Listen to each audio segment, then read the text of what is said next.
จะมีกระแสมีการบริหารการจัดการที่ก็ถือว่าทุกศาสนานั้นถูกโจมตีด้วยกระแสของโลกาภิวัตน์อ่อนไหวไปตามกันนะฮะความเสื่อมทางศาสนาได้เกิดขึ้นในทุกศาสนาแล้วก็เสื่อมค่อนข้างน่าวิตกกังวลเพราะว่าศาสนิกเหล่านั้นได้ห่างเหินจากศีลธรรมทางศาสนาเพราะกระแสของวัตถุนิยมสังคมบริโภคเนี่ยมันจะทำให้คนถูกชี้นำด้วยความโลภหลงคือกระตุ้นด้วยกามราคะกระตุ้นด้วยโลภะกระตุ้นด้วยโมหะลักษณะทั้งมอมเมาแล้วก็ยั่วยวนด้วยพิธีการต่างๆทำให้พระศาสนาแต่ที่จริงก็ทุกศาสนานะฮะทุกศาสนาก็สุดลงไป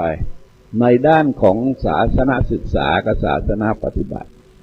แต่ว่าการเผยแผ่ยังทำกันเป็นกิจลักษณะคือเอาจริงเอาจังแต่ว่าเราจะต้องมองถึงว่าการเผยแผ่นั้นในศาสนาอื่นเขามีการบริหารจัดการที่มีประสิทธิภาพมีองค์กรซึ่งเป็นที่มาของแต่ละจุดโดยเฉพาะอย่างยิ่งคือเงินกับบุคคลที่จะทำหน้าที่ในการเผยแผ่ศาสนานั้นเขามีประสิทธิภาพมากทีนี้เรามาดูในพระพุทธศาสนาของเราซึ่งเอาเฉพาะสถานการณ์ปัจจุบันเนี่ยใกล้ๆหน่อยนะครับคือเราจะเห็นว่าพระพุทธศาสนาของเราเมื่อหลายปีมานี้ก็เรียกว่าประมาณเอาสักตรงไหนดีล่ะเอาประมาณสัก30 ปีนะฮะประมาณสัก30 กว่าปีมานี้มันมีความเปลี่ยนแปลงในด้านศีลและทิฏฐิที่ค่อนข้างแรงและแรงจนเป็นเรื่องน่ากลัวว่าด้วยอาศัยรัฐธรรมนูญแบบ50นี่แหละหรือแม้แต่รัฐธรรมนูญจะคิดขึ้นใหม่แล้วกระแสความคิดในแนวการเมืองใหม่อย่างที่เกิดขึ้นแถวทำเนียบเนี่ยคือเราจะเห็นว่าแนวตรงนี้ที่จริงไม่ใช่เรื่องพิเศษอัศจรรย์อะไรนะฮะเพราะว่าเป็นความคิดดั้งเดิมตั้งแต่สมัยเปลี่ยนแปลงการปกครองคือเมื่อ76 ปีที่แล้วมันเป็นความคิดย้อนรอยเข้าหาหลักการเดิมซึ่งต้องการที่จะกำกับควบคุมทุกอย่างไว้ในมือของตัวเองก็ค่อนข้างไปทางเผด็จการทางความคิดแล้วก็คิดว่าตัวเองเป็นผู้ครอบงำอำนาจรัฐเอาไว้เพราะงั้นมันสามารถจะชี้ต้นตายปลายเป็นได้มันก็คิดอะไรขึ้นมาก็ไม่รู้แหละแต่ถ้าเราคอยดูกันแล้วกันว่า30-70มันก็ไม่มีอะไรนะฮะ30-70ไม่มีอะไรเพราะตอน76มัน50-50ไปซ้ำไปแต่ว่าเวลานี้มันโลกมันพัฒนาไปเยอะแล้วแต่ว่าความเปลี่ยนแปลงในสังคมพุทธเราโดยเฉพาะอย่างยิ่งคือจะมองจากคือต้องมององค์รวมอย่าไปคิดถึงพระอย่างเดียวนะฮะพระมันเป็นคนจำนวนน้อยแค่350,000เท่านั้นเองถ้าเราจะโยนอะไรให้พระทั้งหมดเนี่ยมันเป็นไปไม่ได้หรอกเราต้องยอมรับความจริงว่าพระเราจำนวน350,000จริงแต่ถ้าถามมาทำงานได้เท่าไหร่ก็ประมาณสักไม่เกิน60,000นะฮะคือประมาณ 20% ของจำนวนพระสงฆ์ทั้งปวงพระสงฆ์จำนวนหนึ่งเป็นนักเรียน 65% เนี่ยเป็นนักเรียน15อาจจะถึง18แล้วโดยทั้งไปฮะคือเป็นพระแก่2แก่นะฮะแก่หนึ่งก็คือแก่บวชนานแก่หนึ่งก็คือบวชตอนแก่ซึ่งหมายความว่าที่บวชนานท่านก็ไม่มีแรงทำงานแล้วที่บวชตอนแก่ท่านก็ไม่มีความรู้ในการทำงานแต่นี้ก็คือสมาชิกในสังคมสงฆ์ซึ่งก็มีอยู่จริงๆก็ประมาณ 20% หรืออาจจะ17-18% ในซ้ำไปก็เป็นปัญหาที่น่าห่วงว่าท่านเหล่านี้ต้องไปรับผิดชอบงานคณะสงฆ์ทั้งหลายถ้าเรามีการประชุมพระสังฆาธิการในเรื่องอะไรก็ตามเราจะพบว่าพระจะซ้ำหน้าอยู่ประมาณ 30% เสมอหมายความว่ายังไงหมายความว่าจำนวนคนที่น้อยเนี่ยไปรับผิดชอบมากมันก็ไม่มีประสิทธิภาพเราคนเราไปรับผิดชอบอะไรมากเกินไปเราก็มีกำลังที่จะไปกำกับควบคุมอะไรให้เป็นไปตามที่เราต้องการได้ในช่วงประมาณ30 กว่าปีมานี้มันได้เกิดกระแสความคิดที่เราถือว่าแรงถ้ามองถึงอนาคตพระศาสนาแล้วเนี่ยฮะมันพร้อมจะเป็นนิกายออกต่างหากอย่างน้อยที่สุดเวลานี้นะฮะอย่างน้อยก็3 นิกายแล้วอาจจะถึง มากกว่านั้นก็คือนิกายพวกพุทธภูมิพวกพุทธภูมิที่มีอยู่จะเป็นจำนวนมากพวกสัจจะโลกุตระพวกอะไรแม้จะซาซานะฮะแต่อย่าลืมว่าเขาจะมีการเคลื่อนไหวอยู่คือการเกิดขึ้นของวัดพระธรรมกายที่จริงก็เกิดมานานนะฮะก็เกิดมานานแล้วสมัยหลวงพ่อสดก็คิดว่าก็ประมาณสัก80 ปีไปแล้วแต่ว่ากระแสที่มันมาแรงก็คือกระแสอายตนะนิพพานซึ่งหมายความว่าไอ้ส่วนข้างล่างเนี่ยส่วนศีลธรรมจัญญาที่จริงน่าชื่นชมคือเราต้องยอมว่าเป็นวัดที่ทำงานในด้านศีลธรรมจัญญานี้ได้สูงมากโดยเฉพาะอย่างยิ่งคือสามารถจะนำคนมารักษาศีลอุโบสถศีล8ได้เนี่ยก็ถือว่าเก่งจริงๆแต่ว่าปัญหาสำคัญว่าส่วนยอดมันจะแตกออกไปก็คืออายตนะนิพพานมันก็คือสุขาวดีพุทธเกษตรมันไม่ใช่เรื่องแปลกอะไรอาทิพุทธะนี่มันมีมาในนิกายมหายานนานแล้วแต่เราก็อย่าลืมว่ามันลดตัวเองลงไปเป็นศาสนาพราหมณ์เพราะหมายความว่าการเข้าไปอยู่ร่วมกับพระผู้เป็นเจ้าที่จริงก็คือการเข้าอยู่ร่วมกับปรมาตมันพรหมมันในสมัยก่อนพระพุทธเจ้าแล้วก็ในขณะเดียวกันก็ไปอยู่ร่วมกับอายตนะนิพพานหรือพระพุทธเจ้าองค์เดิมอะไรที่เขาเรียกอะไรมากมายไก่กองมันก็กลายเป็นมหายานขึ้นมามันจะถามว่าแปลกไหมมันไม่แปลกหรอกแต่ว่ามันจะเกิดเป็นกระแสน้ำที่ไหลบ่าเจิ่งนองซึ่งไม่มีประสิทธิภาพคณะสงฆ์ไม่สามารถรวมตัวกันได้ในการจะพิทักษ์รักษาพระศาสนาเพราะฉะนั้นธรรมเสนาคือกองทัพธรรมเนี่ยมันจะมีลักษณะอ่อนแอโดยแต่ละฝ่ายก็สร้างเป็นอาณาจักรขึ้นแล้วเราจะเห็นกระแสความคิดเหล่านี้เวลานี้จะมีการอ้างอิงครูบาอาจารย์ของตัวเองในสถานที่ต่างๆมีการสัมมนาวิชาการอะไรต่างๆนี่เราจะเห็นว่าก็ลูกศิษย์ใครล่ะลูกศิษย์ท่านพุทธทาสก็อ้างพุทธทาสลูกศิษย์วัดอัมพวันก็อ้างอัมพวันก็อ้างกันมากมายก่ายกองกรรมฐานเองก็ไปแตกกันเพราะยึดถือในรูปแบบโดยไม่เข้าถึงเนื้อหาของกรรมฐานว่าสมถะก็คือสงบนิวรณ์คุณทำยังไงไม่รู้สงบนิวรณ์ได้ไหมวิปัสสนาก็คือเห็นแจ้งตามปัจจัยลักษณ์แล้วก็ลดตัณหามานะทิฏฐิจนดับตัณหามานะทิฏฐิได้ก็คือเท่านั้นแต่ว่าเราก็มายึดติดในรูปแบบเป็นการแสดงให้เห็นถึงว่าเราสื่อสารทางเดียวหมายความว่าลูกศิษย์กรรมฐานจะเรียนกรรมฐานจากอาจารย์เพียงอย่างเดียวแล้วก็ห้ามศึกษาจากคัมภีร์พระไตรปิฎกปัญหาอาจารย์ฉลาดพอหรือเปล่าถ้าอาจารย์ฉลาดพอมันก็ไม่แปลกแต่อาจารย์ฉลาดจริงหรือเปล่าเพราะบางทีสอนเอาตัวเองเป็นศูนย์เป็นฐานเป็นคตินิยมที่เราเห็นได้ชัดเจนว่าเราไปในวัดกรรมฐานเป็นอันมากจะเจออาสนะอาจารย์เนี่ยวางไว้ต่อหน้าพระพุทธปฏิมาแล้วตัวเองก็ไปนั่งอยู่ตรงนั้นเวลาเราไปวัดนั้นเราก็ไปกราบพระเลยกราบอาสนะของอาจารย์เขาด้วยนั้นแสดงให้เห็นว่าไงแสดงให้เห็นว่าอาจารย์ที่ถือว่าเป็นคณาจารย์ที่สอนกรรมฐานเองก็อัตตาเขื่องอัตตาเป็นใหญ่แล้วก็กลายเป็นจักรวรรดิย่อมๆขึ้นมามากมายไก่กองนะฮะเอานิมนต์อาจารย์มาสัก 4-5 รูปมาบรรยายเรื่องกรรมฐานแล้วเราจะเห็นว่าจะตีกันเองกลางอากาศนั่นคือปัญหาเรื่องการศึกษาในทั้งการศึกษาและทั้งการปฏิบัติมันก็กลายเป็นอาจาริยวาทย่อมๆนะแทนที่เราจะหาข้อยุติกันที่พระไตรปิฎกมันก็ไม่ได้หาข้อยุติที่พระไตรปิฎกแม้บางครั้งบางคราวอ้างพระไตรปิฎกแต่ก็ไม่ได้มองด้วยเหตุด้วยผลคือไปตีความเอาตามที่ตนเข้าใจนี่ก็ส่วนหนึ่งนะฮะส่วนหนึ่งคือเราจะเห็นว่าเวลานี้ธรรมกายมีดาวธรรมมีโทรทัศน์มีอะไรต่ออะไรเผยแพร่ออก24 ชั่วโมงกระแสเหล่านี้มันจะเป็นกระแสที่เขาเรียกว่าเป็นสงครามแย่งชิงมวลชนเนี่ยคือหมายความว่าพระเถระทั้งหลายของเราคณะสงฆ์เรานี้ไม่มีบทบาทในการที่จะเผยแพร่24 ชั่วโมงเพราะไม่มีสตางค์จะทำงานแล้วเราก็ไม่ได้มีศูนย์รวมที่จะทำงานในด้านการเผยแพร่กันเพราะในสิ่งที่สังคมสัมผัสเนี่ยเขาสัมผัสจากธรรมกายเขาไม่ได้สัมผัสจากคณะสงฆ์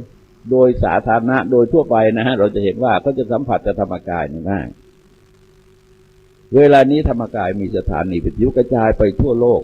วันหนึ่งออกตั้งหลายภาษานะฮะมีอักษรมีตัววิ่งเป็นภาษาจีนเป็นภาษาอะไรต่ออะไรมากมายไกลกองถามว่าชื่นชมไหมที่จริงชื่นชมในเชิงรูปแบบแต่ก็ไม่ค่อยชื่นชมในเชิงเนื้อหาเพราะว่าระดับบนนะฮะระดับบนไม่ใช่ระดับล่างไม่ใช่ระดับจิตทางปัญญามันไปขัดแย้งกับหลักคำสอนในพระพุทธศาสนาระดับสูงโดยเฉพาะอย่างยิ่งคือระดับมรรคผลนิพพานแสดงความเป็นอัตตาตัวตนที่ชัดเจนมากซึ่งก็หมายความว่าก็ไปตรงกับศาสนาพราหมณ์ถ้าตรงกับศาสนาพราหมณ์อย่างที่เขาอธิบายท่านจะลืมนะฮะว่ามันก็คืออาลาดาบทกาลามโคตอุทธกดาบทรามบุตรมันก็ไปอยู่ที่พรหมนั่นแหละอยู่ที่พรหมโลกนั่นแหละแล้วก็ว่าที่จริงแล้วอาลาดาบทสูงกว่าเพราะเขาเป็นอรูปประพรหมอันนี้มันเป็นรูปนะฮะธรรมกายเป็นรูปที่สามารถสัมผัสได้ก็อย่างเดียวคือรูปฌานทีนี้ไอ้รูปฌานกายเป็นนิพพานเนี่ยมันย้อนประวัติศาสตร์ของมนุษยชาติโดยเฉพาะชมพูทวีปไปหลายพันปีนะฮะมันไม่ใช่เรื่องง่ายๆคือเราหมุนศาสนากลับไปแทนที่จะก้าวหน้าไปตามการตรัสรู้ของพระพุทธเจ้าการเกิดของนิกายสันติอโศกเป็นการเกิดที่น่ากลัวเป็นสนิมเหล็กที่เกิดในเนื้อในตนนะเราจะเห็นว่าสันติอโศกแสดงให้เห็นโดยเฉพาะโพธิรักษ์นะฮะโพธิรักษ์คนเดียวคนอื่นมันเป็นลูกแถวตอนนั้นเองแต่ว่าอย่าลืมจำลองคือเราอย่าลืมว่าจำลองกับโพธิรักษ์นี่คือหนึ่งเดียวกันแล้วเวลานี้ที่เขามีการเคลื่อนไหวถ้าถามว่าใหม่ไหมมันไม่ได้ใหม่หรอกมันก่อนที่จะตั้งพรรคพลังธรรมนั่นแหละไปพลิกเอกสารการตั้งพรรคพลังธรรมอ่านดูได้เลยวัตถุประสงค์แม้แต่การเมืองใหม่มันก็คือเข้าไปในแนวของพรรคพลังธรรมนั่นเองไม่ได้มีอะไรใหม่เลยคอยดูกันแล้วกันอีก2-3 วันเนี่ยเขาจะประชุมกันพรุ่งนี้เขาจะประชุมกันนะครับแล้วท่านคอยติดตามดูว่าที่เขาออกมาคืออะไรเป็นการอาศัยนักวิชาการเข้ามาเป็นเครื่องมือแต่อย่าลืมมันนักวิชาการถูกล้างสมองด้วยกลุ่มนี้หมดแล้วฟังวิทยุ24 ชั่วโมงมากี่เดือนแล้วฟังวิทยุของเขามา24 ชั่วโมงกี่เดือนแล้วจนนักวิชาการนี่เพี้ยนไปเยอะเลยนะฮะไม่น่าเชื่อว่านักวิชาการบ้านเราไม่มีวุฒิภาวะในการวินิจฉัยข้อมูลข่าวสารอะไรเลยโดยเฉพาะยิ่งคือฐานข้อมูลที่จะปรับเข้าไปวินิจฉัยสารซึ่งมีการเสนอออกมาทางวิทยุเป็นเรื่องที่น่ากลัวนะฮะระดับศาสตราจารย์ระดับอธิการบดีระดับคณะบดียังออกมาได้อย่างนั้นไม่ใช่ทุกคนนะฮะแต่ว่าบางคนที่เราฟังเราก็ไม่ได้ฟังได้ทั้งหมดหรอกแต่มันเป็นเครื่องวัดอย่างหนึ่งว่าระบบการศึกษาของเรานั้นไม่ได้ส่งเสริมการวิเคราะห์วิจัยการมีมาตรวัดในการเทียบเคียงการวินิจฉัยตัดสินอะไรเป็นอะไรเนี่ยคือเราจะเห็นว่าแม้แต่เราเอาหลักของอธิกรณสมถะมาจับเนี่ยมันไม่ได้หลักนะฮะไม่ได้หลักของอธิกรณสมถะเพราะการวินิจฉัยแบบอธิกรณสมถะนั้นก็คือสังขารสมุกตาวัตถุสมุกตาบุคละสมุกตาธรรมวินิยสมุกตามันใช่4 หลักมันใช้ตัววัตถุก็คือมูลกรณีที่มีความขัดแย้งแล้วเอาพระธรรมวินัยเป็นบทตั้งในขณะเดียวกันก็มีคณะบุคคลที่เป็นประธานในเรื่องเหล่านี้คือสงฆ์ในขณะเดียวกันก็มีฝ่ายที่ขัดแย้งต้องมาหาข้อยุติร่วมกันแต่เราก็ไม่ได้ใช้วิธีนั้นเพราะงั้นเราจะพบว่าแนวการกระทำของสันติอโศกถ้าเรามองไปที่ตอนเขาประกาศตั้งพรรคพลังธรรมแล้วเวลานี้เขาพูดยังเหมือนเดิมนะฮะถ้าท่านติดตามไม่มีอะไรเปลี่ยนแปลงเลยเพราะว่ามันตกผลึกไปแล้วก่อนจะตั้งเป็นพรรคการเมืองนี่มันอบรมกันจนตกผลึกเขาจะเปลี่ยนแปลงปฏิวัติคณะสงฆ์เนี่ยแล้วก็หมายความว่าความฝันค่อนข้างใหญ่ถ้าท่านอ่านเอกสารของกองทัพธรรมระยะใกล้ๆที่เผยแพร่ไปในที่ทั่วไปนะฮะเป้าหมายก็จะตั้งโพธิรักษ์เป็นศาสดานะครับเพราะว่าเวลานี้พวกนี้มีอุปทานที่ไปคิดว่าตัวเองยึดครองประเทศได้แล้วสั่งการมันยึดทำเนียบได้แล้วนี่รัฐบาลได้ร่อนไปแล้ว รัฐบาลไปได้รอดได้ข่าวว่าจะไปอาศัยกองทัพอากาศไม่ใช่กองทัพอากาศจะไปอาศัยสนามบินในฝ่ายต่างประเทศไปทำงานที่นั่นถอยร่นอันนี้ก็คือสิ่งที่เราจะเห็นว่าอันตรายที่กำลังจะเกิดขึ้นเนี่ยมันเกิดขึ้นจากเนื้อในตนแล้วก็อีกประการหนึ่งก็คือใครฮะคือท่านจะเห็นว่าวัดอ้อน้อยไม่ใช่ธรรมดาเข้าร่วมกิจกรรมตั้งแต่รัฐบาลทักษิณมาแล้วก็เป็นผู้ชี้นำเวลานี้เราจะเห็นว่ามันไม่มีลักษณะเป็นสงครามตัวแทนคือหมายความว่าส่วนหนึ่งนั่นมาจากสันติอโศกสันติอโศกตัวกุญซือจริงๆคือโพธิรักษ์แล้วก็จำลองก็เป็นตัวออกมาข้างหน้าแต่ในขณะเดียวกันอย่าลืมว่าสนธินั้นเป็นลูกศิษย์วัดอ้อน้อยเป็นลูกศิษย์วัดอ้อน้อยแล้วในขณะเดียวกันเขาก็ประสานแนวร่วมเวลาเนี้ยมันใช้หลักการของแสวงจุดร่วมสงวนจุดต่างอย่างที่คอมมิวนิสต์เขาใช้เนี่ยตอนเขาจะประนีประนอมเขาจะประสานประโยชน์กันทั้งหมดแต่ว่าอย่าลืมนะฮะพวกนี้จะกลายเป็นนั่งร้านให้เขาขึ้นไปอยู่ตอนนั้นเองแล้วเสร็จแล้วนั่งร้านนั้นก็พังนี่ก็คือปัญหาซึ่งเกิดขึ้นมาจากระบบการเมืองเวลานี้คนไทยสำคัญว่าไม่ขาดการสังเกตผมไปบรรยายที่สถาบันการศึกษาชั้นสูงแห่งหนึ่งนะฮะแล้วเขาก็ยกเรื่องจำลองขึ้นมาสมัยนั้นสมัยร้านพึ่งนะฮะสะดุดีหยดย้อยเลยเป็นคนใจบุญเปิดร้านพึ่งขึ้นมาราคาเท่าทุนโดยไม่เอากำไรจากราษฎรถามว่าคุณคิดอย่างนั้นจริงพอคิดอย่างนั้นจริงบอกนี้คุณไม่เข้าใจเรื่องคุณรู้หรือเปล่าว่าคุณต้องเรียงว่าจำลองมาด้วยทายาทปองแปง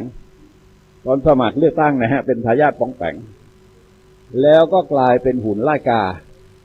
แล้วก็กลายเป็นคนจนนะก้องแกงมาแกงแล้วก็คุณพี่ชัยบอกว่าไอ้ของห้างสรรพสินค้าแกของแบกระดินจะซื้ออะไรอันนี้ก็คือตัวที่ทำให้ประชาชนเกิดความสงสารเพราะแกแสดงภาพของคนยากจนที่สมถะมากๆแล้วก็ตั้งการมาช่วยชาติและพอดีชาติกับว่ามาหาซึ่งอาจารย์สังเวียนเป็นคนเรียกเข้าไปด้วยเขาก็เขาเป็นมหาปรริญญาก็คงจะเป็นคนดีอะไรต่ออะไรเนี่ยฮะเขาก็ได้ไปจากคำเรียกของอาจารย์สังเวียนเนี่ยคำหนึ่งแล้วก็ในการต่อมาจะมีการสวดมีพลเอกสมคิดคงนึกออกนะฮะเขามีการสวดอาคารในกรุงเทพปรากฏว่าเขาบอกว่าอาคารที่ผิดเทศบัญญัตินั้นมี500 กว่าอาคารจะต้องแก้ไขหมดไม่เคยแก้ไขสักอันหนึ่งแต่ในการต่อมาก็เกิดร้านพึ่งถามมาร้านพึ่งมาจากไหนมันทุนมันเป็นศูนย์ร้านพึ่งอ่ะเข้าใจป่ะมันเป็นยุทธการเหยียบบ่าเก็บส้มทุนมันมาจากไหนทุนมาจากพวกผิดเทศบัญญัตินั่นแหละเขาบริจาคแล้วเอารถใครล่ะรถก็บริษัทนั่นแหละมันส่งเพราะงั้นกระบวนการทุนตรงนี้จนมาถึงที่วางอยู่ที่สวนจตุจักรเนี่ยมันไม่มีทุนเลยสักบาทเนี่ยแล้วใครขายล่ะฮะพนักงานกทมอาคารของใครสถานที่ของใครก็ของกทมราคา1 บาทก็คือ 100% ได้กำไร 100% แล้วในการต่อมาเราไม่ดูต่อไปว่าจำลองเข้ามาอย่างคนยากจนออกไปมีเจ้าของมูลนิธิมหาพลตรีจำลองศรีเมืองอยู่ใกล้ๆวัดเทพวิลานเอาเงินมาจากไหนอ่ะทำไมไม่ดูล่ะเอาเงินมาจากไหนเรามาเป็นแถวมาเลยแล้วคุณจะเห็นว่าคนนี้ใช้แผนอะไรแผนที่จริงไม่ได้ลึกซึ้งแผนวัดสการพามแผน7 ตัวทั้ง2 ครั้งใช้แผน7 ตัวทั้ง2 ครั้งเลยครั้งแรกหมาจำลองแย่แน่แต่พ่อแม่ไม่ช่วยเมื่อกลอมจนโยมสงสารแล้วประโยคนี้ก็ขึ้นมาก่อน3 วันจะเลือกตั้งครั้งที่2ออกข่าวไปว่าหมาจำลองถูกไล่ล่าต้องเปลี่ยนที่นอนคืน 5-6 แห่งแล้วก็ต่อมาก็มีข่าวจำลองส่งดินสอปากกายอะไรตุ๊กตาไปให้เด็กๆทางบ้านแล้วต่อมาก็มีสโลแกนเกิดขึ้นว่ารักลูกให้ถูกที่เลือกคนดีให้ลูกดูคือลูกอะไรคนดีคืออะไรคนดีคือคนที่ให้ขนมสำหรับเด็ก แล้วก็ต่อมาก็บอกว่าลุงจำลองถูกรังแกคุณพ่อคุณแม่ช่วยลุงด้วยอันนี้เหลือ3 วันจะเลือกตั้งแล้วก็ลูกกับพ่อแม่ก็ทะเลาะกันที่บ้านเพราะฉะนั้นจำลองสร้างความแตกแยกในบ้านเมืองนี้3 ครั้งมาแล้วก่อนพฤษภาธมิฬก่อนเลือกตั้งครั้งที่2แล้วก็ตอนนี้คนจำกันหรือเปล่าว่าวิธีการเดียวกันทั้งหมดนี่คืออะไรคือมาจากในรูปแบบของนักการศาสนาอย่าลืมว่านักพวกนี้มันเผยแผ่ธรรมะมาก่อนเผยแผ่ธรรมะทั้งคู่ออกทั้งโทรทัศน์ทั้งวิทยุเผยแผ่ธรรมะทั้งคู่แต่ว่าคนมีธรรมะเป็นอย่างนี้แหละเพราะมันเกิดสนิมขึ้นในเนื้อในตัวเป็นปัญหาที่น่าห่วงใหญ่โดยเฉพาะอย่างยิ่งก็คือว่าจากการกระทำของคนกลุ่มนี้แต่ว่าผมเองยังเชื่อมั่นนะฮะว่าคนไทยจำนวนตั้ง60 กว่าล้านนี่คงไม่โง่ขนาดนั้นนะให้คน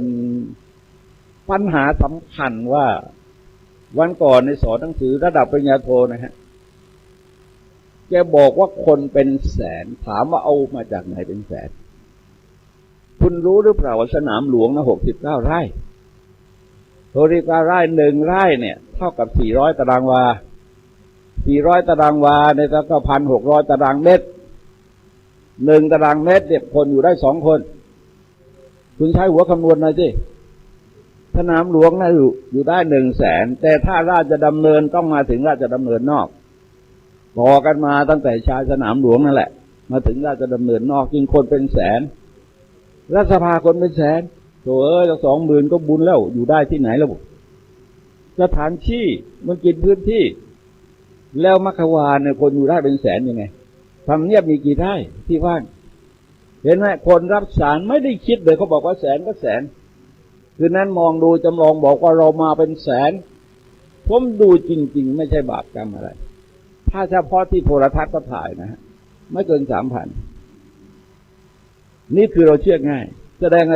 าเชื่อง่ายเราไม่ได้วินิจฉัยศาลอะไรเลยทีนี้พอศาลมันค่อนข้างจะเป็นระบบเราจะเห็นว่านี่ตัดมาอันหนึ่งนะฮะ3 ทับจากพ่อท่านสมณะโพธิรักษ์ถึงการเมืองใหม่เขาบอกว่าเพราะพ่อท่านได้ออกมานิยามการเมืองคือการทำเพื่อผู้อื่นเพื่อประมวลประชาชนทั้งปวงเพื่อประโยชน์ของคนอื่นเขาอันนี้ใช่เห็นไหมฮะเห็นอันนี้ใช่เท็จบนจริงจริงบนเท็จแล้วเสร็จแล้วคืออะไร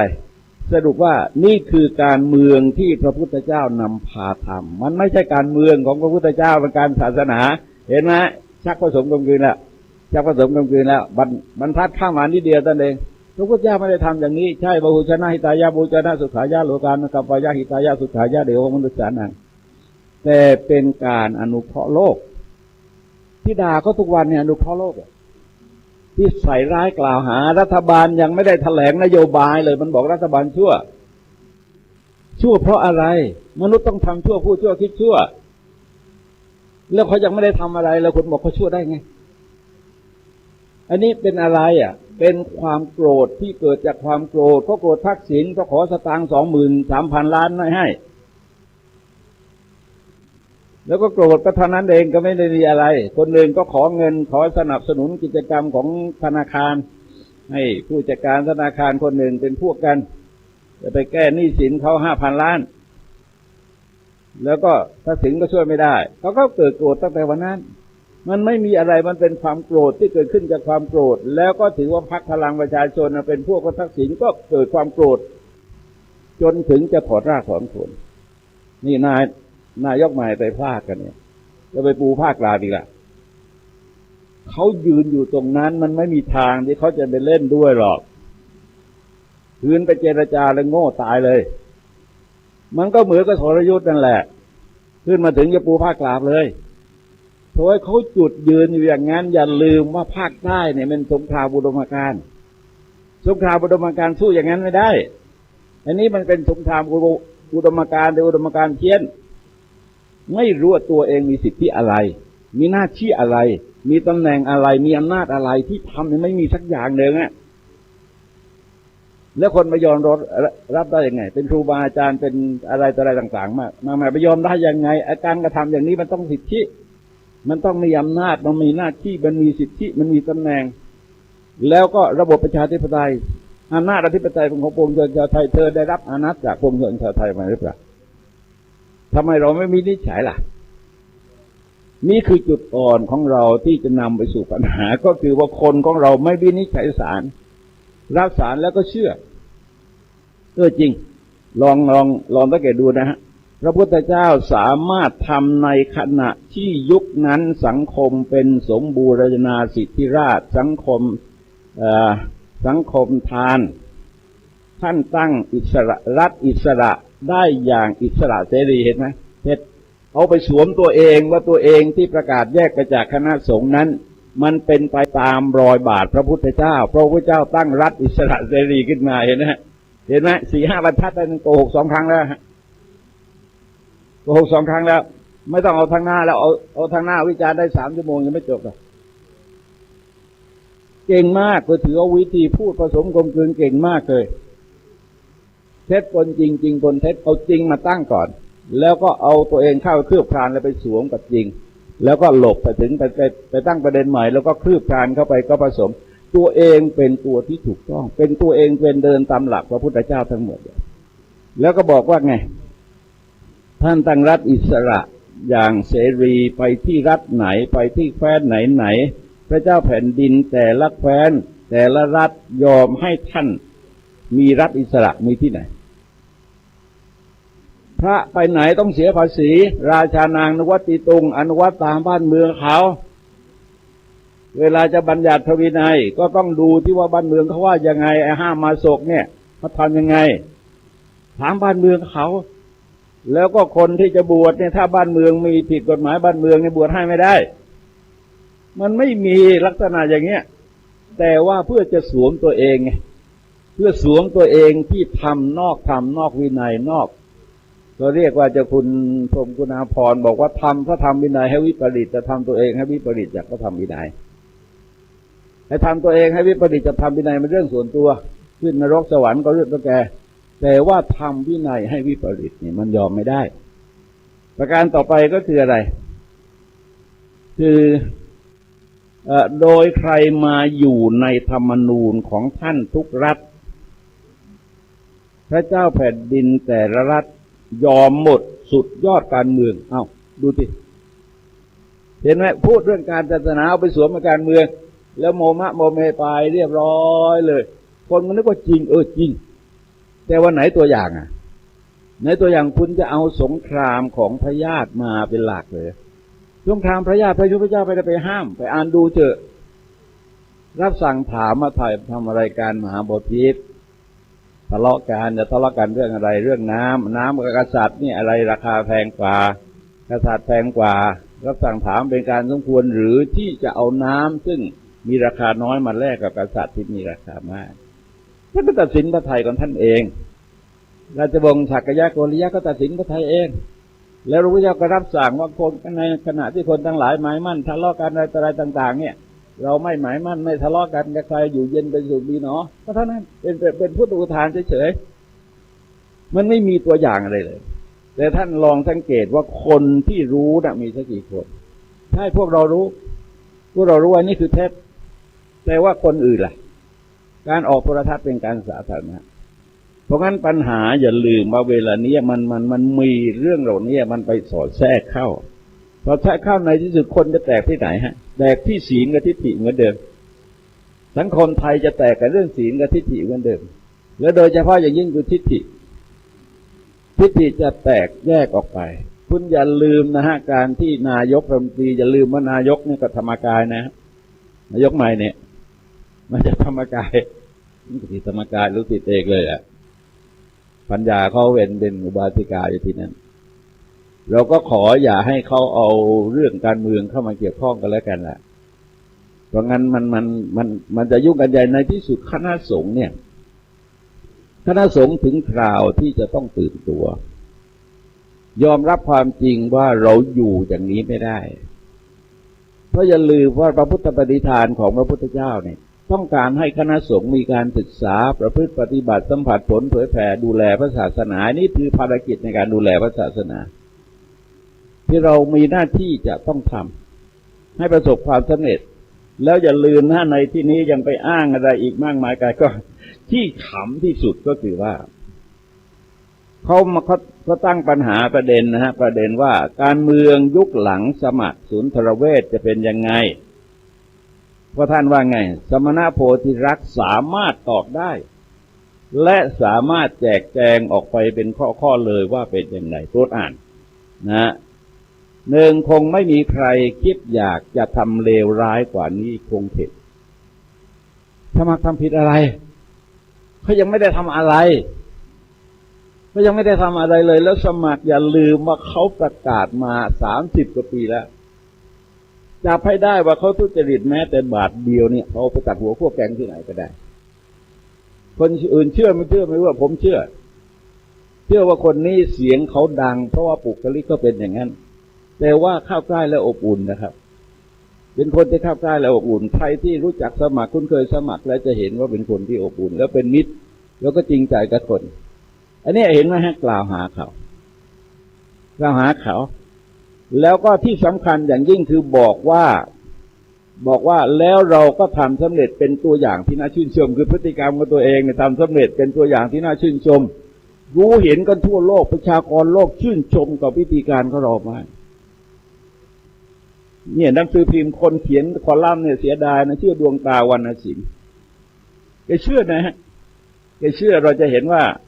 โพธิรักษ์สามารถตอบได้และสามารถแจกแจงออกมาเป็นข้อโดยข้อเลยว่าเป็นอย่างไรแล้วก็ว่าไป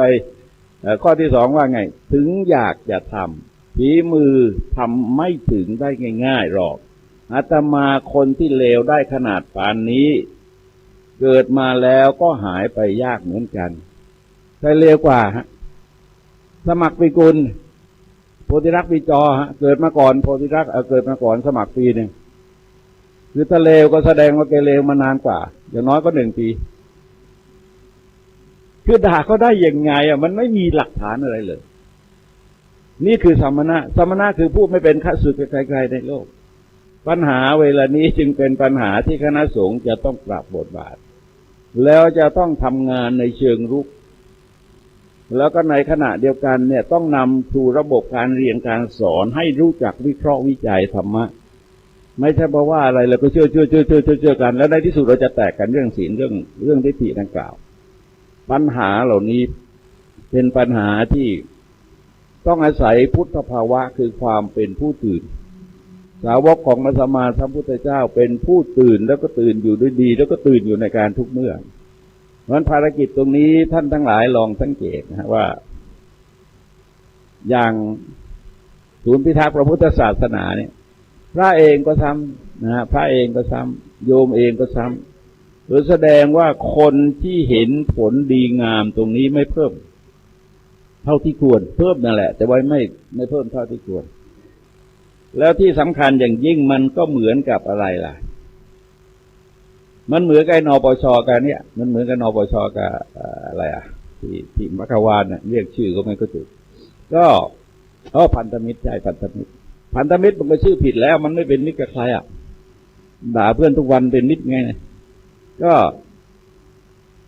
มันมีเงินนะแต่ว่าฝ่ายนปช.นี่ไม่มีเงินฟัง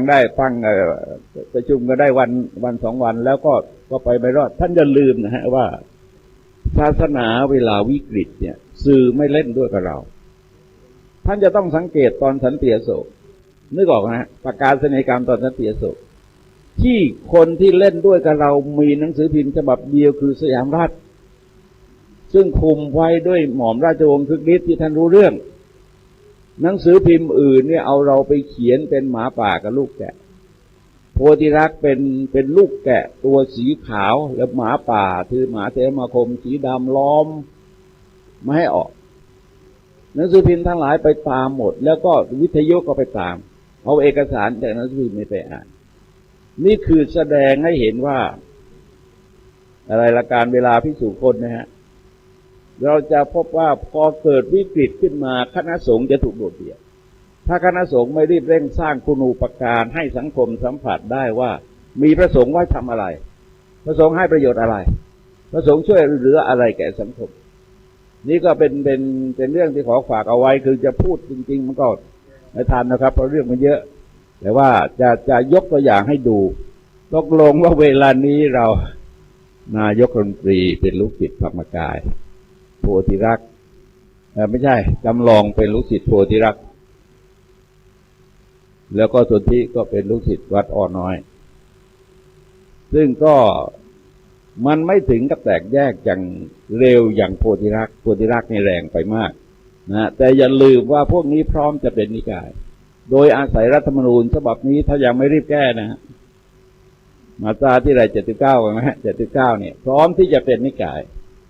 แล้วเมื่อวันนั้นมาถึงเนี่ยเขาจะทำงานในเชิงลุกได้สูงก็โพธิรักษ์คุมโทรทัศน์แล้วธรรมกายคุมโทรทัศน์แล้วพ่อน้อยคุมโทรทัศน์แล้วพระสงฆ์มีป่ะ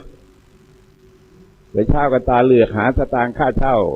1 ชั่วโมงก็ตาเหลือกแล้วนี่คือปัญหาที่กำลังเผชิญอยู่แล้วก็เขาฝากเอาไว้นะก็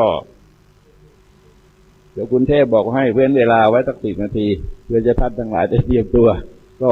เหลือ10 นาทีพอดีครับก็ขอขอบคุณขออนุโมทนาต่อกุศลเจตนากุศลกรรมที่ได้พร้อมเพรียงกันกระทำบำเพ็ญในครั้งนี้ขอความเจริญงอกงามไพบูลย์ในธรรมนั้นพระผู้มีพระภาคเจ้าทรงประกาศแสดงไว้ดีแล้วจงมีแด่ท่านทั้งหลายในที่นี้โดยทั่วกันทุกท่านเถิด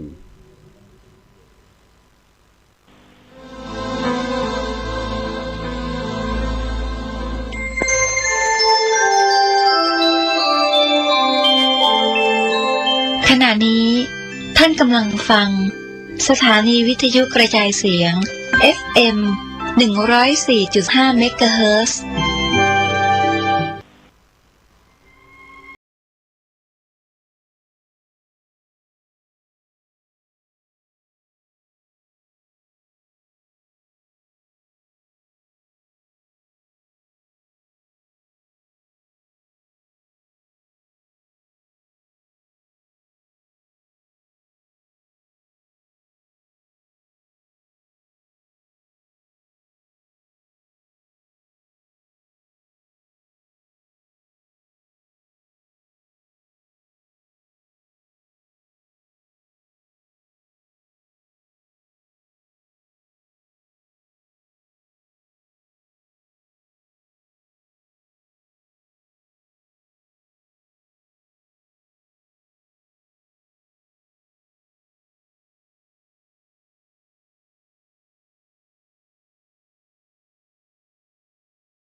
ขอเจริญพร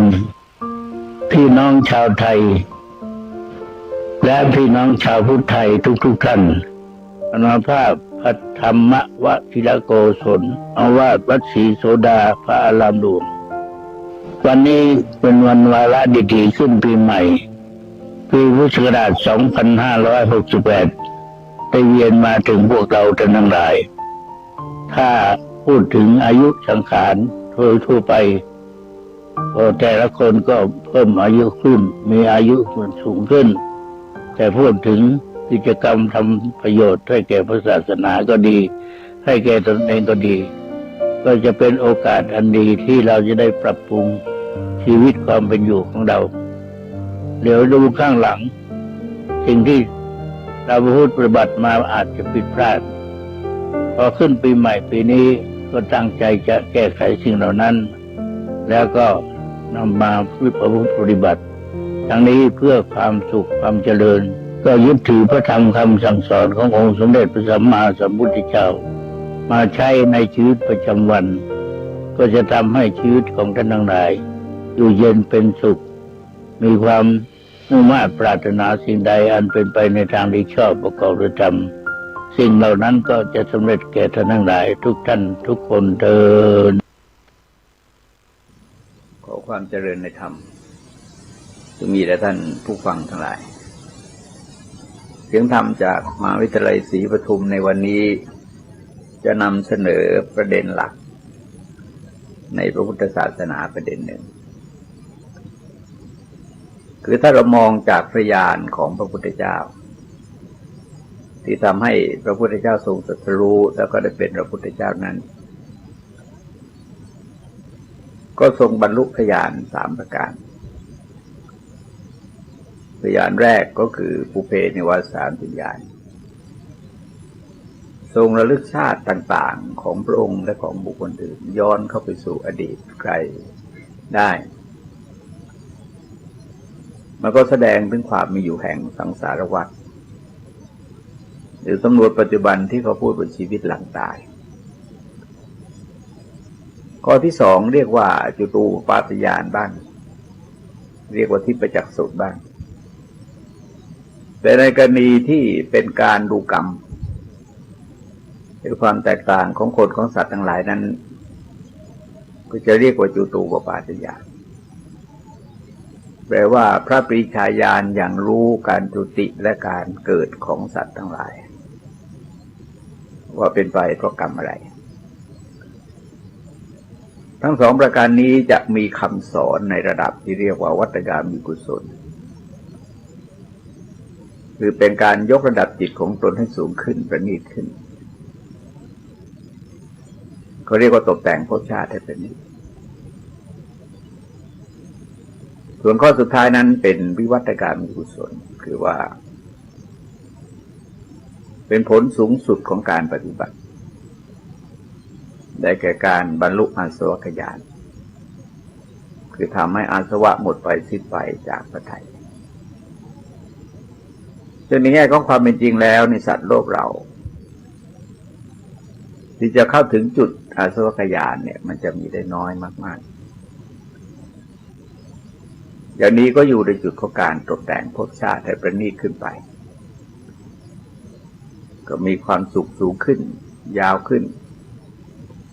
มีความสงบสูงขึ้นนานขึ้นแต่ว่าถึงจุดหนึ่งก็ยังหมุนวนอยู่ในสังสารวัฏก็เป็นปัญหาที่มีการสอบถามกันตลอดอาตมาเองนั้นบรรยายอบรมมานานไม่เกินนะคือตั้งแต่พ.ศ. 2498ก็เกือบ50 ปีแล้ว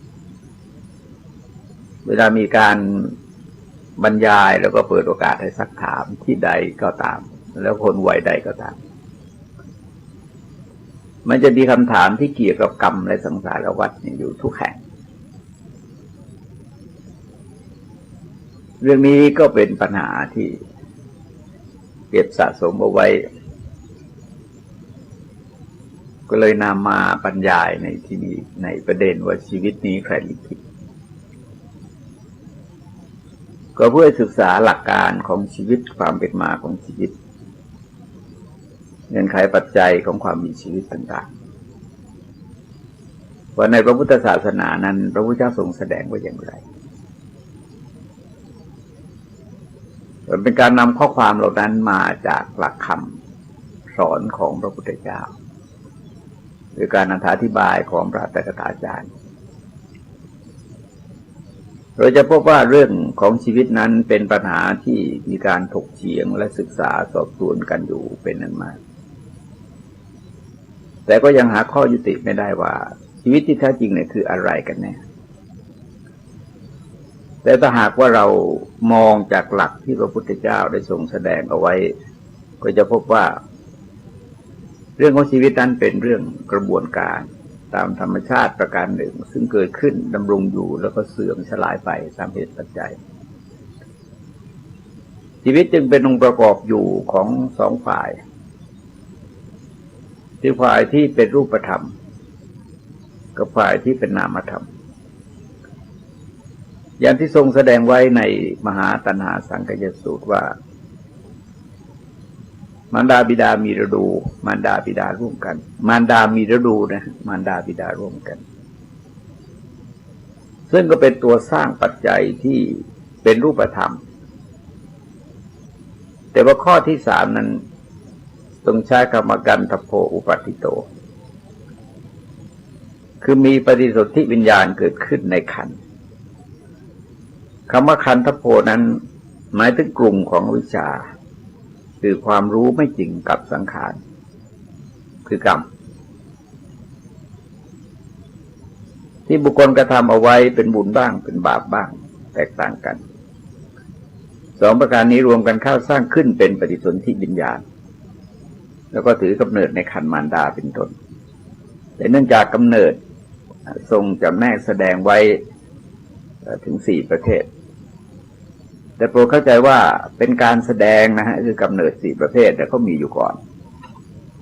พระพุทธเจ้าจะตรัสรู้ก็มีอยู่คู่โลกกันมาเพียงแต่ว่าพระพุทธเจ้าตรัสรู้ก็นำมาเปิดเผยชี้แจงแสดงตามความเป็นจริงเท่านั้นเอง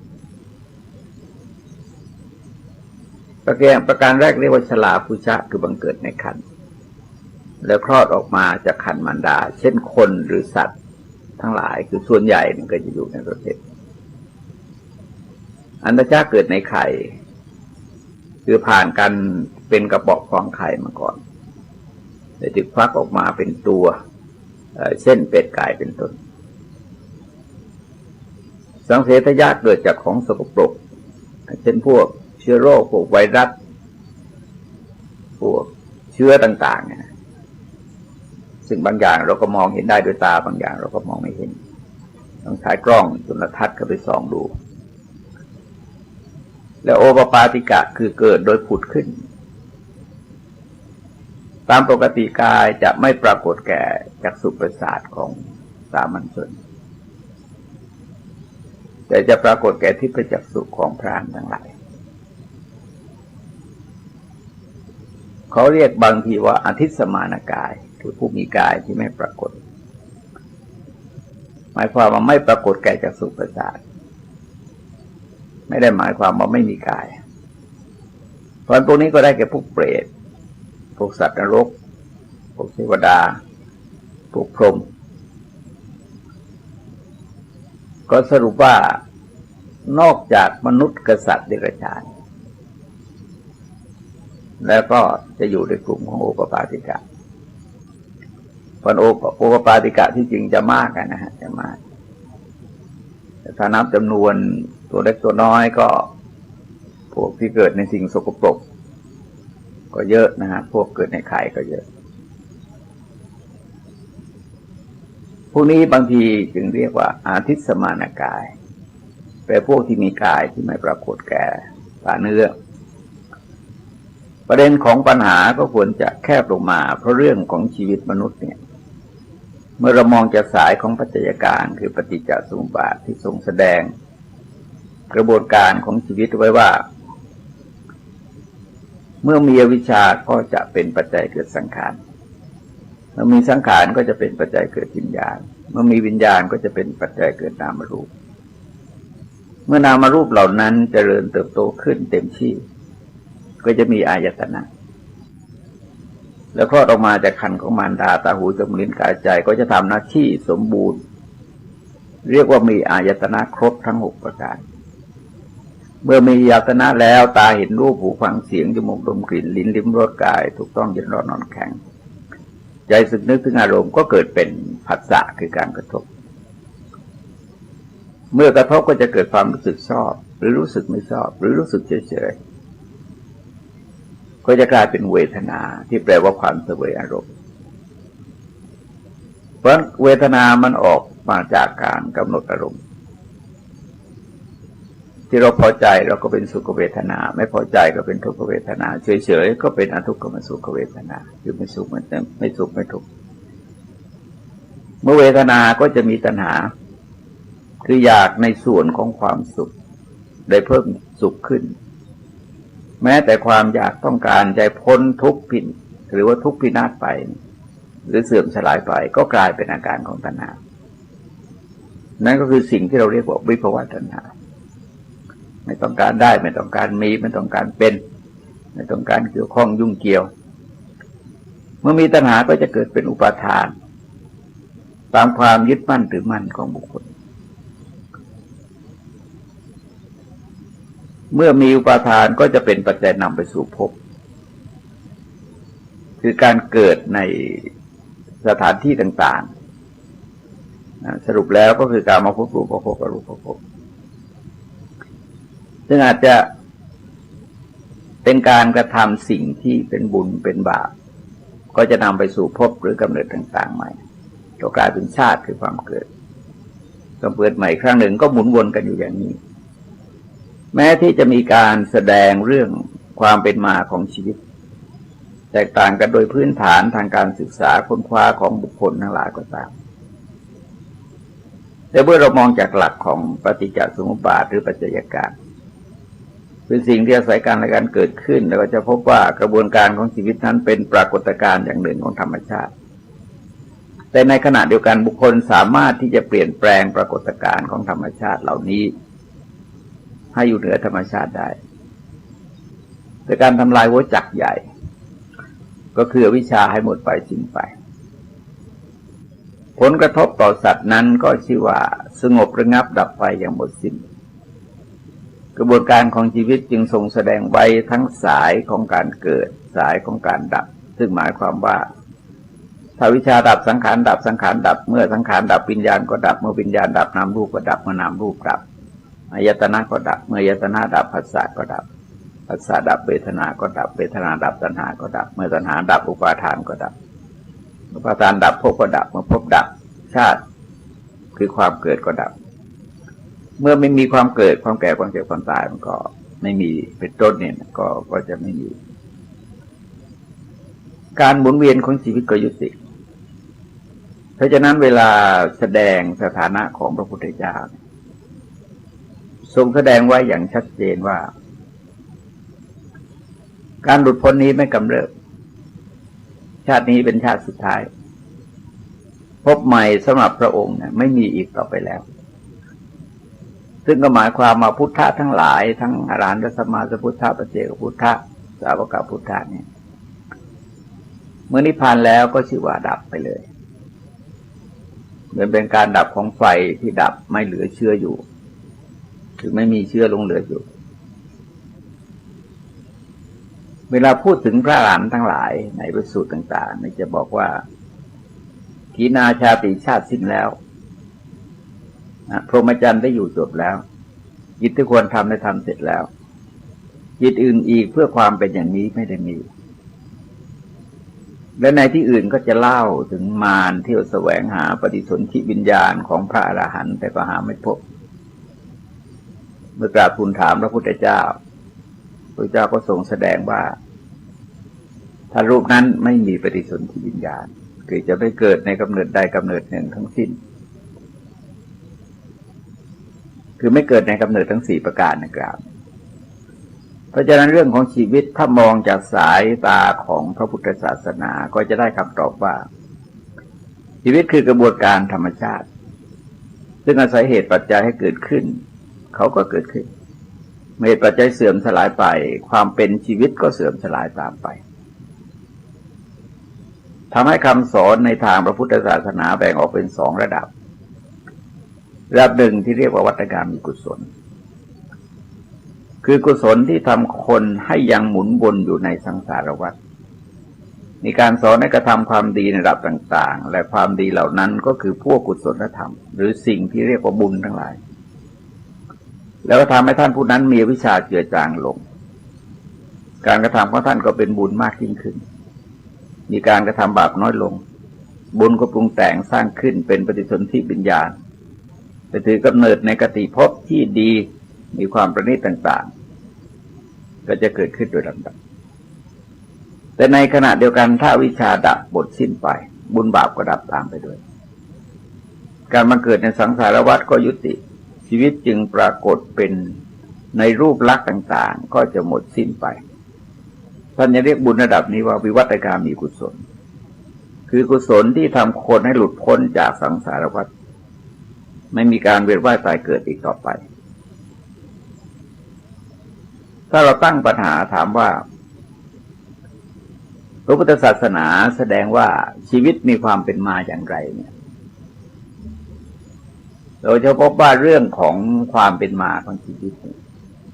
นอกจากนัยยะที่เป็นกระบวนการตามธรรมชาติซึ่งเป็นรายละเอียดแล้ว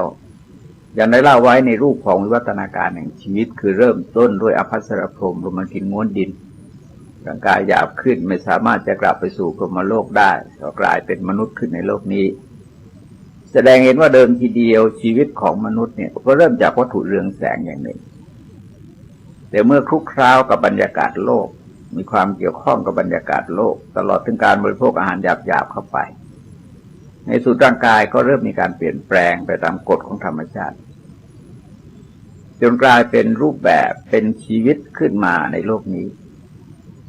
เป็นนัยยะที่ทรงแสดงไว้เพียงแห่งเดียวส่วนในที่อื่นก็จะแสดงเป็นรูปกระบวนการแห่งธรรมะที่ประกอบด้วยกิเลสกรรมแล้วก็วิบากหรือคือผลของกรรมเป็นรูปของกงล้อที่หมุนวนกันอยู่อย่างนี้เมื่อบุคคลเกิดมาแล้วก็มีกิเลสเป็นเหตุให้ทำกรรมเมื่อทำกรรมแล้วก็ต้องรับผลของกรรมเมื่อรับผลของกรรมแล้วกิเลสเกิดขึ้นอีกก็จะทำกรรมดีก็หมุนวนกันอยู่อย่างนี้ตราบใดที่กระแสของกิเลสยังไม่ได้ตัดขาดการหมุนวนของชีวิตก็ต้องมีอยู่ตราบนั้นบางครั้งท่านเรียกว่าเป็นภวจักรหรือวัฏจักรคือเป็นเหมือนกับล้อที่นำไปสู่ภพต่างๆหยาบบ้างกลางบ้างละเอียดบ้างก็ตามแต่กรรมที่เป็นตัวจำแนกแบ่งแยกให้คนเลวและประณีตไม่เหมือนกันแล้วจะถามว่าทำไมคนจึงมีความสงสัยในเรื่องของชีวิตข้อนี้สืบเนื่องมาจากชีวิตของบุคคลเนี่ยเกิดขึ้นมาจากอวิชชาดังกล่าวอวิชชานั้นเป็นรากเหง้าของบรรดาสัพพกิเลสทั้งหลายไม่ว่าจะเรียกชื่อยังไงก็ตามอาการอย่างหนึ่งของอวิชชาก็คือความเครือบแคลงสงสัย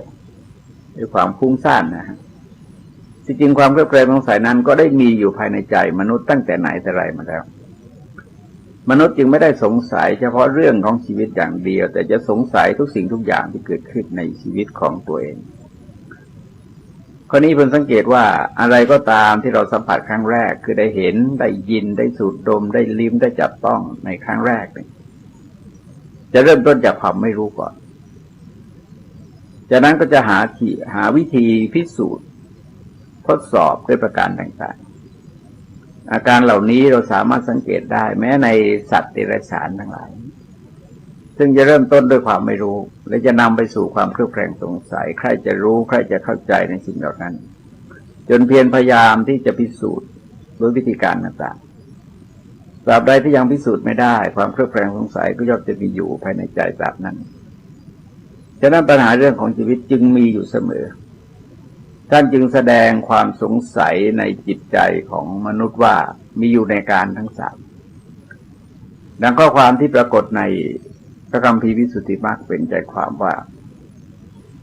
มนุษย์ได้แสดงความสงสัยในเรื่องของอดีตว่าในอดีตการนานไกลเราได้เคยเกิดมาแล้วหรือไม่หรือว่าเราไม่ได้เคยเกิดมาถ้าเราเกิดเราเกิดเป็นอะไรเกิดมาแล้วมีความสุขมีความทุกข์อย่างไรแต่ตายจากนั้นไปแล้วเราเกิดเป็นอะไรและต่อไปได้เป็นอะไรอีกเป็นต้นเราก็สงสัยหมดทั้งอดีตทั้งอนาคตทั้งปัจจุบันซึ่งแสดงเห็นว่าความเครือบแคลงสงสัยในลักษณะนี้แต่บางกรณีก็ไม่ได้ทิ้งช่วงยาวขนาดนั้นซึ่งเราจะสังเกตได้ที่บุคคลไปหาหมอดูให้ทำนายถ่ายทักโชคชะตาราศีของตนเองแต่ก่อนที่จะสอบถามปัจจุบันคนก็จะสอบถามในเรื่องอดีตแต่ลักษณะคล้ายๆกับต้องการจะพิสูจน์ทดสอบว่าหมอดูนี่ทำนายถ่ายทักเรื่องเหล่านี้ได้แม่นหรือไม่จึงเอาอดีตมาทดสอบถามดูถ้าหมอดูสามารถทายอดีตได้ถูกต้องก็จะเป็นการเพิ่มพูนศรัทธาให้เกิดขึ้นภายในจิตใจของคนที่ไปถาม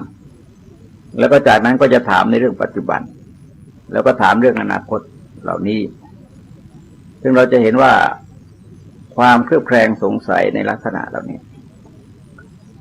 ก็จะออกมา เช่นปรากฏว่าเราเป็นใครเรามาจากไหนนี้เป็นเราหรือเปล่า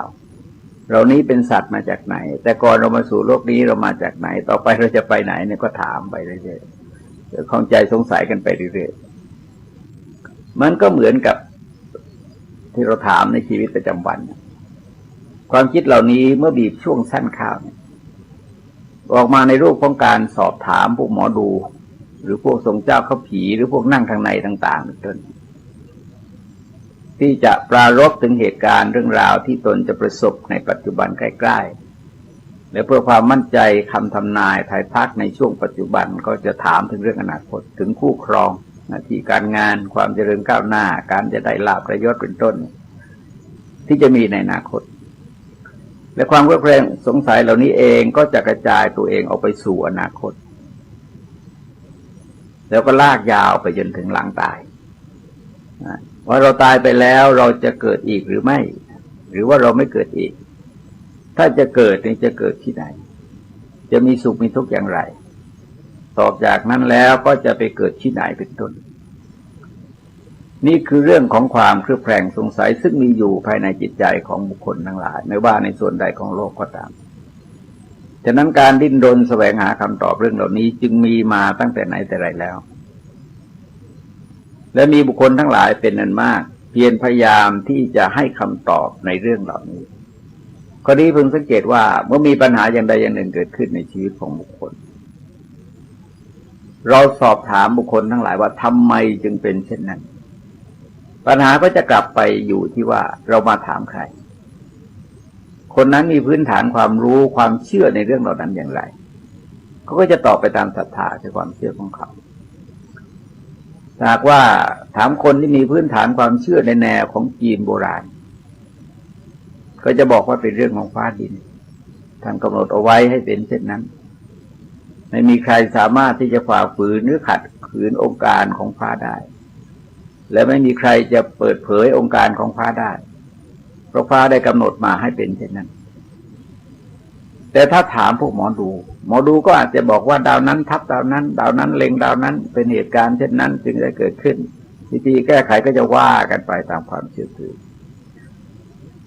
ซึ่งข้อจริงหมอดูเองก็ดูไม่ตรงกันเราสามารถพิสูจน์ทดสอบได้นะฮะถ้าเราถามเรื่องเดียวกันจะดูหลายหมอเนี่ยก็เราจะเห็นว่าไม่ตรงกันนะเพราะอะไรหมอดูก็มีความไม่รู้อยู่เหมือนกันถ้าถามคนที่นับถือศาสนาที่มีพระเจ้าสูงสุดมีสิ่งสูงสุดก็จะบอกว่าชีวิตทั้งหลายนั้นพรหมได้ลิขิตเอาไว้แล้วไม่มีใครจะฝ่าฝืนพรหมลิขิตได้แต่บางคนก็อาจจะบอกว่าเป็นพระประสงค์ของพระผู้เป็นเจ้าหรือพระผู้เป็นเจ้าต้องการจะทดลองใจมนุษย์หรือเป็นการลงโทษของพระผู้เป็นเจ้าเป็นต้นซึ่งคำตอบในลักษณะนี้แม้ในปัจจุบันก็สามารถหาได้ในที่ทั่วไปถ้าไปถามคนที่มีพื้นในเรื่องเหล่านี้เขาก็จะตอบตามพื้นฐานความเชื่อถือของเขาแน่นอนในแง่ของความเป็นจริงบางอย่างก็อาจจะฟังได้ในบางระดับแต่ถ้ามองจากหลักของพระพุทธศาสนาแล้วพระพุทธศาสนาแสดงว่าสิ่งทั้งปวงนั้นเกิดมาจากเหตุเพราะฉะนั้นความสุขความทุกข์ที่เกิดขึ้นในชีวิตของคนเราเป็นเพียงผลเหล่านั้นต้องเกิดมาจากเหตุที่ท่านเรียกรวมว่ากรรมหมายถึงเจตนาคือความจงใจที่บุคคลได้กระทำลงไปทางกายก็ตามทางวาจาก็ตามทางใจก็ตามเมื่อถึงจุดหนึ่งผลจากกรรมเหล่านั้นก็จะเกิดขึ้นคำตอบเกี่ยวกับชีวิตก่อนอุบัติเหตุก่อนการอุบัตินะฮะก่อนการอุบัติของพระพุทธเจ้าหรือการบังเกิดของพระพุทธศาสนาแต่ถ้าเรามองจากสังคมอารยันคือมองที่ชมพูทวีปเราจะว่าปัญหาเรื่องนี้มีการเผยแพร่สั่งสอนกันก่อนการอุบัติของพระพุทธศาสนาเมื่อกล่าวโดยสรุปแล้วคนในสมัยนั้นเชื่อว่าเดิมทีเดียวนั้นโลกไม่ได้มีชีวิตมีแต่กลุ่มพลังงานกับกลุ่มสสารมีสองกลุ่มพลังงานนั้นมีลักษณะคล้ายๆกับเป็นวิญญาณสากลคือเป็นที่รวมของสรรพวิญญาณทั้งหลายเรียกชื่อว่าปรมาตมันบ้างปุรุษะบ้างมหาตมันบ้างพวกกลุ่มนี้มีความรู้สึกนึกคิดมีสติปัญญามีความรักมีความชังเมื่อก่อนก็ล่องลอยอยู่ในเป็นเอกเทศ ต่อมาก็มาเจอกับกลุ่มที่เป็นรูปวัตถุซึ่งท่านเรียกว่าประกฤติ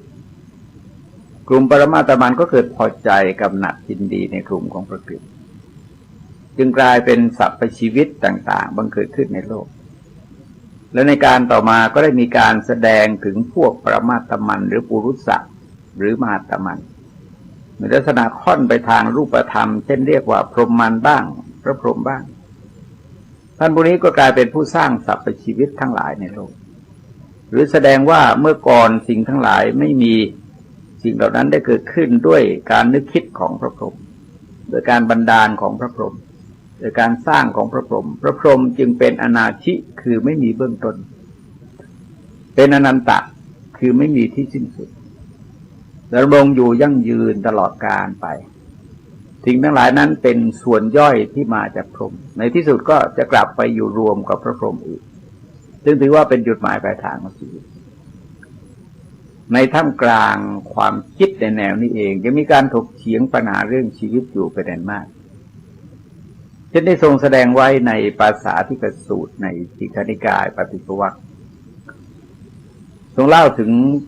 ความคิดเห็นที่ขัดแย้งกันเกี่ยวกับปัญหาของชีวิตเรื่องของโลกว่าเป็นอย่างไรกันแน่กระแสความเห็นของคนในสมัยนั้นก็ออกมาตั้ง14 สายด้วยกันคือหนึ่งถือว่าตนก็ดีโลกก็ดีเป็นของเที่ยงแท้แน่นอนไม่แปรผันไม่พวกนี้สองบางจำพวกถือว่าตนก็ดีโลกก็ดีเที่ยงบ้างไม่เที่ยงบ้างสามบางพวกถือว่าโลกก็ดีตนก็ดีโลกก็ดีจะว่าเที่ยงก็ไม่เที่ยงจะว่าเที่ยงก็ไม่ใช่จะไม่เที่ยงก็ไม่ใช่บางจำพวกถือว่าตนก็ดีโลกก็ดีตนตกแต่งผู้อื่นจะได้ตกแต่งหาไม่ได้ห้าบางจำพวกถือว่าตนก็ดีโลกก็ดีผู้อื่นตกแต่งตนจะได้ตกแต่งหาไม่ได้บางจำพวกถือว่าตนก็ดีโลกก็ดีตนตกแต่งบ้างผู้อื่นตกแต่งบ้างบางจำพวกถือว่าตนก็ดีโลกก็ดีตนไม่ได้ตกแต่งผู้อื่นก็ไม่ได้ตกแต่งแล้วก็ตอกย้ำว่าเห็นอย่างนี้แลถูกเป็นอย่างอื่นไม่ถูกเห็นอย่างนี้แลจริงเห็นอย่างอื่นเปล่าหาจริงไม่คือหมายความทุกกลุ่มเนี่ยก็จะย้ำมันก็กลายเป็นพวกทิฏฐิเป็นอาการของสักยทิฏฐินะเป็นทิฏฐุปาทานถือมั่นโดยอำนาจของความเห็นแต่บางจำพวกถือว่าสุขและทุกข์นี้เป็นของเที่ยงแท้แน่นอน9บางจำพวกถือว่าสุขและทุกข์นี้เที่ยงบ้างไม่เที่ยงบ้าง10บางจำพวกถือว่าสุขและทุกข์นี้จะว่าเที่ยงก็ใช่จะไม่เที่ยงก็ได้11บางจำพวกถือว่าสุขและทุกข์นี้ตนกระทำตนตกแต่ง12บางจำพวกถือว่าสุขและทุกข์นี้ตนกระทำผู้อื่นตกแต่ง13บางจำพวกถือว่าสุขและทุกข์นี้ตนตกแต่งบ้างผู้อื่นตกแต่งบ้าง14บางจำพวกถือว่าสุขและทุกข์นี้ตนก็ไม่ได้ตกแต่งผู้อื่นก็ไม่ได้ตกแต่งแล้วก็ตอกย้ำเหมือนเดิมตอกย้ำความคิดเห็นของตัวเองเหมือนเดิมว่าความเห็นของตนเองว่าเป็นความเห็นที่แท้จริงแล้วก็ความเห็นของคนอื่นนั้นไม่จริงท่านเรียกว่าอิดะเมวะสัจจังโมฆะมันยังอย่างนี้เท่านั้นถูกต้องอย่างอื่นไม่ถูกต้องนั่นก็เป็นกระแสความคิดที่พระพุทธเจ้าทรงสรุปรวมไว้ในพระสูตรนะแต่ในขณะเดียวกันถ้าเราไปดูในพรหมชาติสูตรมันก็มีความเห็นอีกตั้งเยอะนะฮะตั้ง12ความคิดเห็นด้วยกันซึ่งเป็นการแสดงเห็นว่าความเห็นทั้งหมดนี้7พวกแรกเป็นการประรบถึงความเป็นมาของชีวิตซึ่งมีความเข้าใจ